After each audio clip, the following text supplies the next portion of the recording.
Boa tarde, boa tarde. Bem-vindos todos.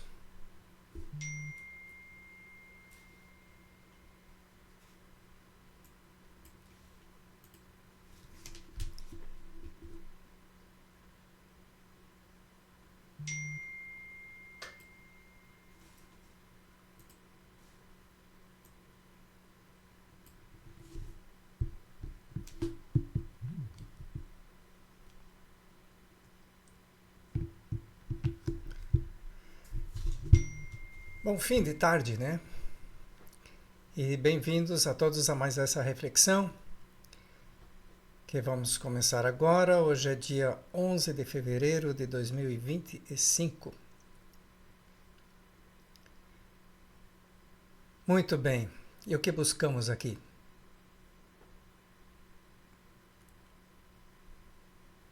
Um instantinho. 11 de fevereiro de 2025. Ok, estava checando aqui rapidinho se está tudo ok. Boa noite, boa noite. Boa noite, Ivan, boa noite, Tânia. Então a pergunta que nós fazemos sempre é essa, né? Qual é a coisa mais importante a fazermos nesta vida? E a resposta, concluímos que é buscar a nossa salvação, não é mesmo? Porque o que adianta a gente, como diz a palavra, ganhar o mundo e perder nossa alma? Então, o que nós deveríamos sempre fazer é no sentido de buscar a nossa salvação, apesar de tudo que nós temos que fazer aqui no nosso dia a dia. Não podemos simplesmente chutar tudo para o alto, né? E dizer, eu vou tratar só disso. Não dá para fazer as coisas simultaneamente, desde que a façamos corretamente. E passar pelas provas que nos aprovam, porque nós sabemos que as coisas não são tão simples como nós gostaríamos que fossem. Mas estamos aí para aprender e a cada dia dar um passo em frente nesse sentido. Lá em Mateus 24:13 diz assim, aquele que perseverar até o fim será salvo. Nós sabemos que perseverar não é fácil. É verdade, não é fácil. Eu falo por mim mesmo, porque quantas vezes eu já me perdi no caminho. Quantas vezes eu já comecei, quantas vezes eu já estudei, quantas vezes eu já segui, quantas vezes eu simplesmente relaxei. Outras coisas passaram a ser interessantes, comecei a olhar outras coisas e acabei me perdendo. E a gente se perde, mas o Espírito Santo continua trabalhando na cabeça da gente, de tal forma que um dia a gente volta. Né? À medida que a gente avançou até um certo ponto, voltar de vez não acontece mais, eu acho que não acontece mais. Então, apesar da gente dar uma pisada na bola de vez em quando, a gente acaba voltando. Ao menos deveria ser assim com todo mundo. Mas por isso que eu considero tão importante esse encontro diário, né? Para que não nos percamos. E assim a gente desenvolve esse hábito de, diariamente, ter esse contato com a palavra de Deus. Porque à medida que a gente torna isso um hábito, tudo fica mais fácil. É como qualquer outra coisa que a gente faça sempre. E se a gente um dia não fizer, a gente sente falta. Então, tornar isso um hábito é bem interessante e bastante importante. Então, para que temos que estudar a palavra de Deus? Para compreendê-la melhor e tomar decisões a partir da reflexão que vamos realizar aqui, para em seguida aplicá-la no nosso dia a dia. Então, sejam bem-vindos os que buscam. Bem-vindos aos que buscam esse caminho, bem como a verdade e a vida eterna que encontramos em Jesus, que além do caminho, verdade e vida é a luz do mundo.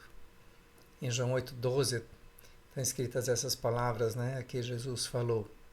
Falou-lhes, pois, Jesus outra vez dizendo, eu sou a luz do mundo, quem me segue não andará em trevas, mas terá a luz da vida. E o que é a luz da vida, essa compreensão que a gente passa a ter de todas as coisas, e a proteção, né, que vem de Deus e nos evita que a gente tropece, evite as setas do inimigo, evite que a gente ande na escuridão, tateando e não sabendo para onde ir. Né? Onde a luz, quando a gente está no escuro e quando a luz acende, a gente enxerga todas as coisas que antes a gente não via. E a palavra de Deus é assim também, né? Jesus é assim, à medida que a gente vai aprendendo, a gente começa a observar e ver coisas que antes a gente não via, que passavam despercebidas para a gente. Coisas que nós achávamos normais, de repente a gente vê que não são normais. Coisas que a gente não percebia, a gente passa a perceber, coisas que a gente não via, a gente passa a ver, a gente passa a ter um outro nível de consciência das coisas. Então, as coisas que a gente não enxergava na escuridão, quando a luz chega, a gente passa a ver. Ok? Observem que não estamos aqui para inventar nada. Essa é uma outra coisa relevante. Nós não queremos fazer conjecturas a partir da palavra de Deus, mas de buscar compreendê-la o melhor possível, sempre pedindo que o Espírito Santo nos dê entendimento necessário para isso. Quando a gente lê um texto, quando diz lá branco, é branco, não é cinza, ou pode ser que talvez seja mais assim, não, branco é branco, preto é preto e tudo certo. Não adianta a gente começar a voar em cima de coisas que não estão escritas. E essa é uma questão que eu vejo como relevante na Bíblia, né? A gente acaba não seguindo o que realmente está escrito lá. A gente acha que talvez, pode ser, mas não é bem assim. Aliás, outro dia eu vi alguém dizendo uma frase que eu achei perfeita.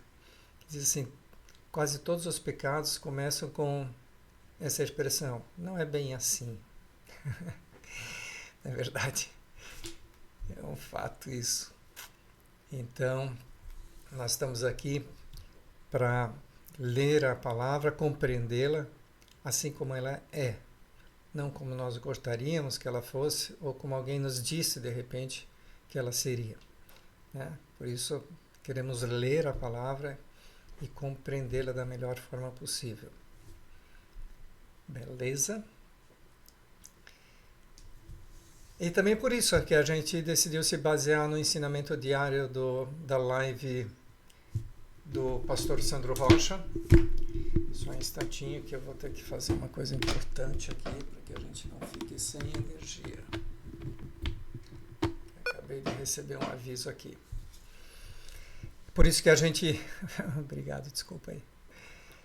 É por isso que nos baseamos no ensinamento, né, da live da manhã do pastor Sandro Rocha, porque de toda essa procura que eu fiz, eu percebi que ele é o que me dá um melhor entendimento, né? Ele tem um entendimento muito especial, objetivo, claro, preciso da palavra de Deus expressa na Bíblia, sem rodeios, sem invenções em torno dela. Lembrando que eu não sou pastor, apesar de eu ter feito um cursinho de teologia já bastante extenso, mas não me considero pastor, mas me considero uma pessoa assim como você que está aqui, um buscador, né, que finalmente se conscientizou de que a coisa mais importante a fazer é buscar intimidade com Deus. E é interessante isso, porque isso para mim era um pouquinho de discurso assim há um tempo atrás, né, buscar intimidade com Deus e tal, mas hoje eu vejo coisas se transformando na minha vida, pequenas coisas que acontecem, que eu vou observando, que eu, assim, todo dia eu dou um glória a Deus, porque de coisas que eu não observava antes, mas de coisas que estão me acontecendo, que talvez eu continuasse fazendo errado, e que tenho sido alertado e as coisas realmente começam a se transformar quando a gente segue esse caminho. E assim, tantas coisas que podem ser interessantes, né? Que não são apresentadas no dia a dia e que só tem serventia se forem obras baseadas na nossa fé em Jesus Cristo de Nazaré. Tá vendo? Até rimou. Baseadas na nossa fé em Jesus Cristo de Nazaré. Essa é uma boa rima, não é verdade? Então, assim, há muito o que fazer no nosso dia a dia, né? Não podemos simplesmente ficar na cama agora. Vou ficar aqui porque eu vou ficar meditando com Jesus e lendo Bíblia. Só não. Há mais a fazer do que isso, né? A fé sem obras é vazia. Então, temos que agir, né? Mas agir sempre baseado nesse norte que é Jesus. E que deixou todo o ensinamento, ao mesmo muito ensinamento, expresso nas palavras de Deus, que é a Bíblia. No Novo Testamento, que é o que nos importa. Ok? Então isso é uma introdução para o que vamos fazer hoje. Então hoje o pastor na lição Na Manhã com Deus, ele falou de Mateus 5, 15 a 20, que diz o seguinte: E foram ter com Jesus, e viram o endemoniado, o que tivera legião, assentado, vestido em perfeito juízo, e temeram. Por que temeram, né? Mas o cara que estava endemoniado, anos ali, de repente ele estava íntegro. E os que aquilo tinham visto contaram-lhes o que acontecera ao endemoniado e acerca dos porcos. E começaram a rogar-lhe que saísse do seu território. Olha só. Ele faz um milagre fantástico e pede que ele saia. Entrando ele no barco, rogava-lhe o que for endemoniado, que o deixasse estar com ele. O endemoniado, né, queria ir junto com Jesus.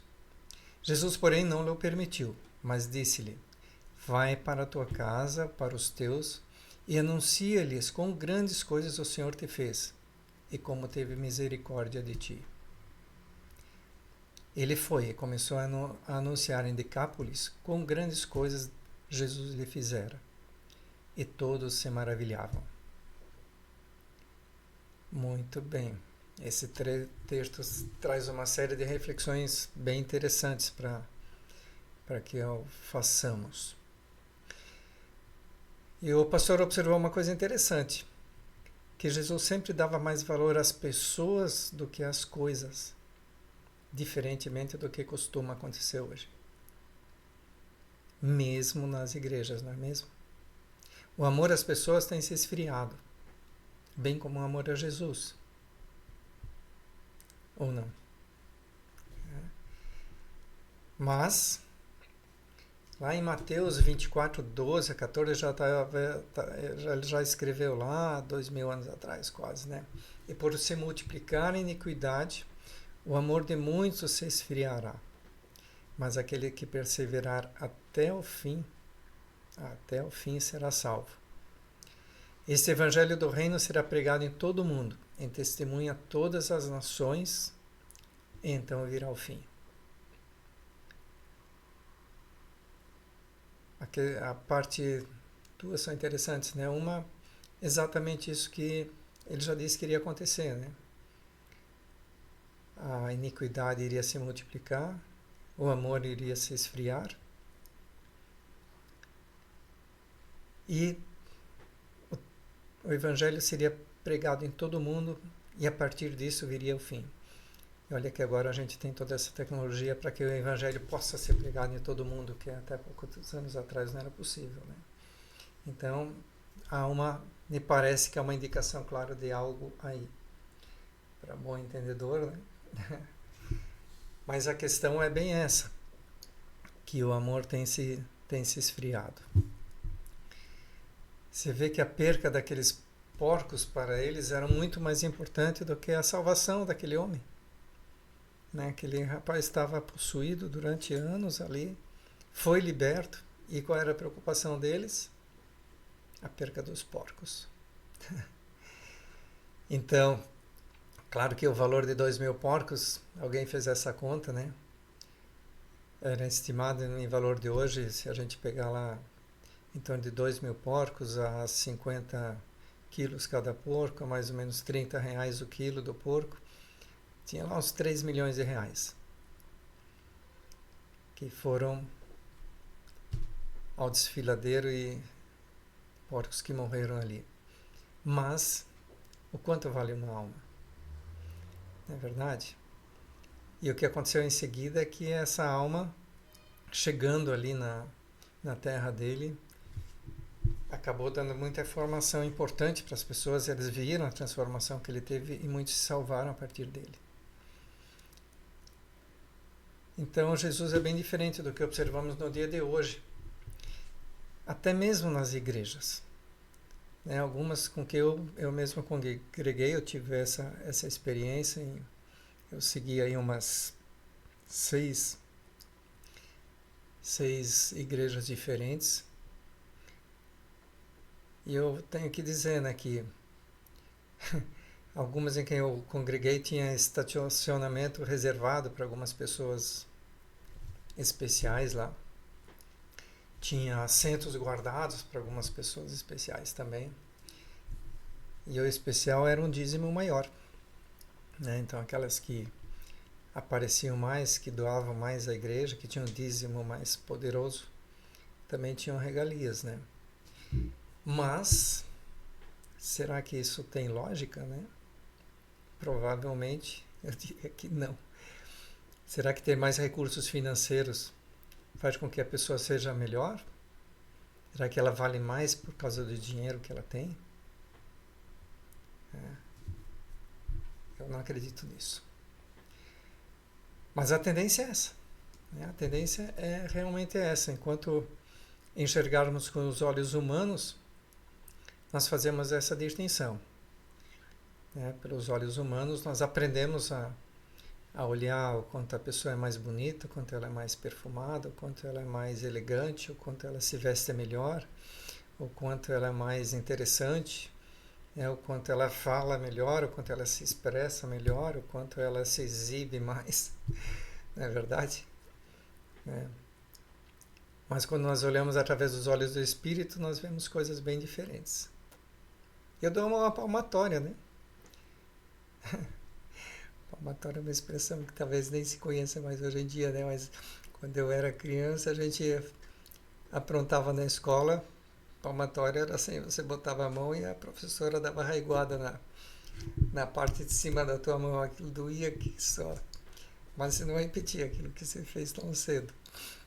Mas enfim, eu dou uma palmatória porque eu também sou assim. A tendência nossa é essa, e a gente desaprender isso é muito difícil. Então o primeiro passo é a gente criar essa consciência, né? Meu Deus, eu sou assim. E a partir dessa consciência é que eu tenho a chance de mudar. Então é isso que eu busco fazer. Reconhecer o meu erro e me arrepender dele. Aliás, todo o processo de salvação começa com arrependimento. Então quando reconhecemos o que fazemos errado e nos arrependemos daquilo e deixamos de fazê-lo, aí a gente está no caminho. Então, parar de olhar com esses olhos humanos as coisas e olhar com os olhos do Espírito é um aprendizado que a gente vai ter que seguir, né? É importante que a gente o siga. Então, é um processo contínuo, demorado, e a gente precisa de persistência para segui-lo. Mas vamos fazê-lo, não podemos nos perder. Porém, isso já nos permite observar, né? Quais as igrejas que realmente pregam e compreendem o Evangelho e quais não. Porque esse é um cuidado que a gente tem que ter também. Será que o lugar que eu vou congregar, ele segue a Bíblia ou não? Será que esse local em que eu vou está realmente me levando ao caminho e à salvação, ou será que ele é mais um engano que eu encontrei no meu caminho? Porque assim, a palavra de Deus já diz que muito poucos vão se salvar. Mas porque também muitos vão ser enganados, estão sendo enganados e se deixam enganar por quê? Porque não compreendem, não leem a Bíblia, não veem o que está escrito lá. E acabam obedecendo às doutrinas dos homens e achando que aquilo que acontece naquele espaço é bom, é certo. Mas nem sempre é. O dinheiro das igrejas, devia servir para salvar almas. Né? E o pastor hoje mostrou, ele volta e meia faz esse alerta, e é um alerta importante mesmo, que a maioria delas hoje se utiliza das pessoas para ganhar dinheiro. Né? Por exemplo, tem shows que são feitos, até tem um para acontecer aí, né, dentro da igreja, que são remuneradas, pagas. Né? Quem faz o show recebe dinheiro e quem assiste na igreja precisa pagar. Né? Será que isso é lícito dentro das igrejas? Será que é correto fazer isso? Será que isso está na palavra? Acho que não. Aliás, tenho certeza que não. Né? Tem igrejas que cobram para batizar. Né? Agora mesmo tem uma igreja aqui, mais ou menos próxima da gente, cobrando R$ 450 por criança para fazer um curso. Né? R$ 250 por casal para participar de um seminário. Por isso é necessário conhecer a Bíblia, né? Até para escolher o local certo para se santificar, até para não estar associado a um engano, né?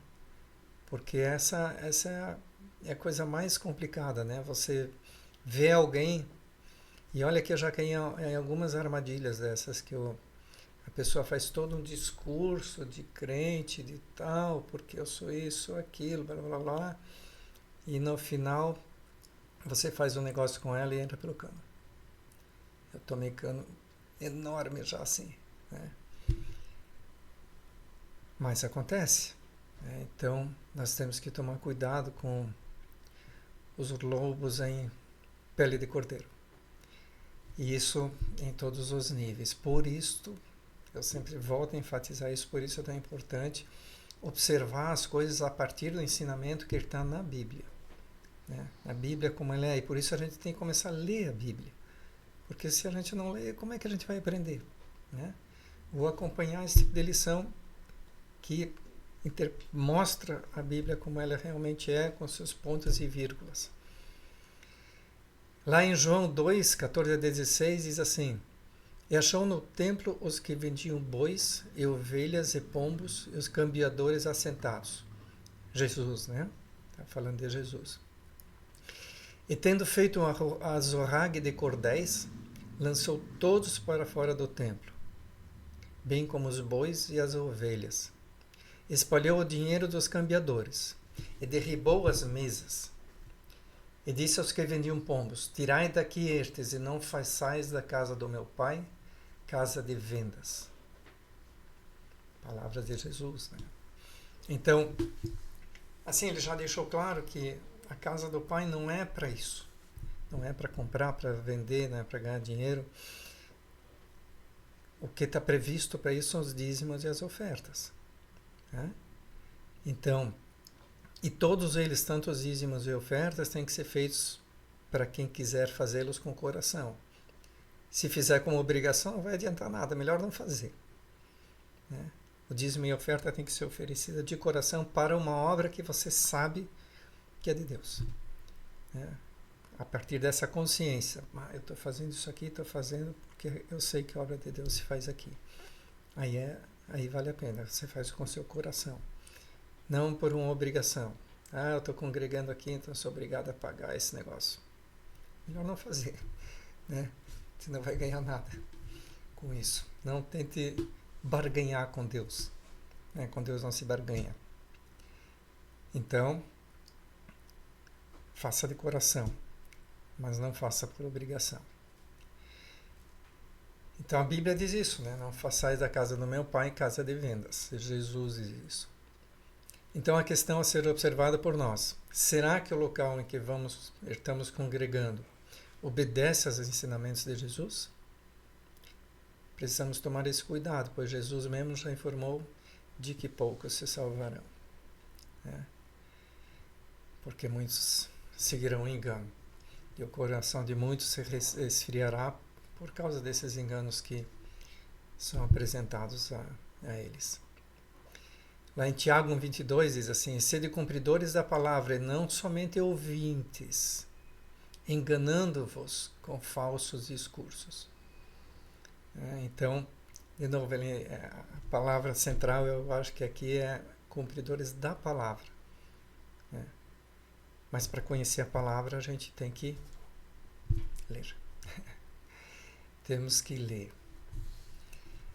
Muito bem, lá em 18 então, continuando nossa reflexão de hoje. Entrando ele no barco, rogava-lhe o que for endemoniado e que o deixasse estar com ele. Jesus, porém, não lhe o permitiu, mas disse-lhe: vai para a tua casa, para os teus, e anuncia-lhes com grandes coisas o Senhor te fez, e como teve misericórdia de ti. Ele foi e começou a anunciar em Decápolis quão grandes coisas Jesus lhe fizera, e todos se maravilhavam. Ora, o que nos mostra esse texto? Ele deixa claro que, assim, nem sempre nós temos que seguir ao mestre. Eu tenho que ir atrás dele, eu tenho que ir atrás desse pastor, eu tenho que acompanhá-lo, eu tenho que ir, eu tenho que... Às vezes, você consegue fazer o melhor de si voltando para casa. Né? Desde que, claro, você tenha se convertido e as pessoas consigam ver isso em ti. Aquele gadareno, ele estava com 6.000 demônios de repente e fazia aquelas atrocidades todas que a gente sabe. E de repente ele volta para casa, volta para o meio dos seus, curado, transformado, né? Com uma nova postura, vivendo uma nova realidade. Então, esse talvez é a maior obra que ele poderia fazer. Não adiantava ele seguir Jesus. Jesus não permitiu que ele fosse junto com ele. Mas ele ordenou a ele que voltasse para o meio da terra dele, e para que as pessoas ouvissem e reconhecessem nele uma transformação que Jesus havia feito nele. E o fato deles se maravilhavam com isso fez com que muitas pessoas se transformassem também. Né? Fez com que as pessoas passassem a crer. Então, a questão é essa, né? Às vezes não é necessário que se faça muita outra coisa, senão dar o exemplo. Né? Vamos mostrar o quanto nós transformamos e o quanto isso reflete na gente. Também vai acontecer de que, assim, uma boa parte dos amigos provavelmente a gente perde. Porque à medida que a gente passa a ser verdadeiro e à medida que a gente passa a levar a palavra de Deus para as pessoas, muitas pessoas não aceitam. Muitas pessoas vão nos rejeitar. Né? Muitas pessoas não vão aceitar. E muitas pessoas que eram amigas nossas e amigos nossos vão deixar de ser. Principalmente dependendo de onde a gente andava, né? Se o ambiente já era muito complicado, nós vamos perder todos. Se era menos complicado, talvez só alguns. Mas de qualquer forma, a gente tem que estar preparado para, a partir do momento em que a gente passa a viver o Evangelho, ou mais próximo deles, a gente diz algumas verdades que as pessoas não gostam de ouvir e não querem ouvir. Mas o mais importante é a gente ficar no caminho, ficar na luz que Jesus deixou para a gente. Né? Não adianta a gente querer fazer amigos apesar de... Não. Né? O amigo mais importante é Jesus.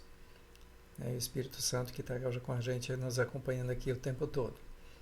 Os outros, se quiserem ficar com a gente, maravilha. Se não quiserem, maravilha também. Né? A decisão é de cada um. Cada um deve seguir aquilo que acha melhor para si. Nós devemos plantar sementes e deixar que o Espírito Santo faça com que ela prospere ou não. Ok? Muito bem, nossa lição hoje está assim, bem clara, né? Bastante objetiva, eu diria. Então, quais as decisões que nós vamos tomar a partir disso tudo que a gente viu?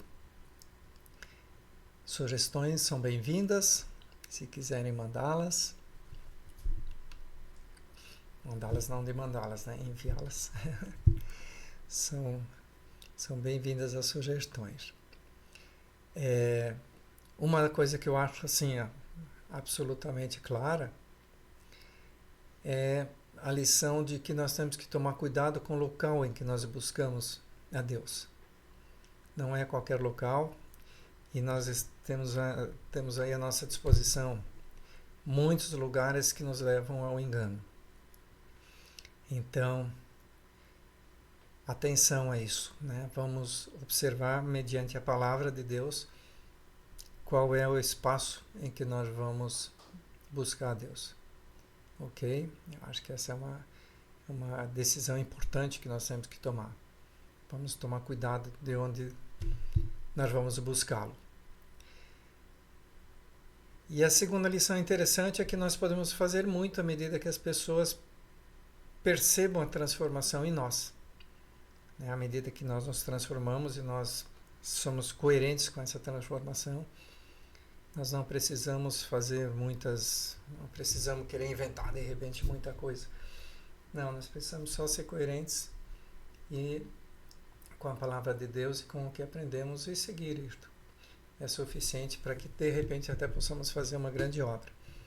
É o que nós vimos lá na primeira lição, né? Às vezes plantar uma sementinha, essa sementinha pode gerar coisas fantásticas. Ok? Então, por hoje eu acho que tá bem claro, né? Temos mais duas decisões aqui importantes a tomar. Principalmente a primeira, né? Que é essa de tomar cuidado com que local nós buscamos a Deus. E temos que ter claro em mente sempre isso, né? Vale muito mais a pessoa do que qualquer coisa que nós possamos imaginar. Você vê que Jesus sabia que a salvação daquela alma iria custar uns 3 milhões de reais em valores de hoje, né? Mas ele preferiu salvar a alma do que as coisas. Ok? Então, muito obrigado por estarem aqui, muito obrigado por terem me dado essa oportunidade de servir um pouquinho mais ao reino de Deus, que esse é o meu objetivo nesse trabalho. E nos vemos novamente amanhã às 19 horas. Fiquem com Deus. Fiquem na luz de Jesus e amanhã nos vemos novamente. Boa noite e até mais.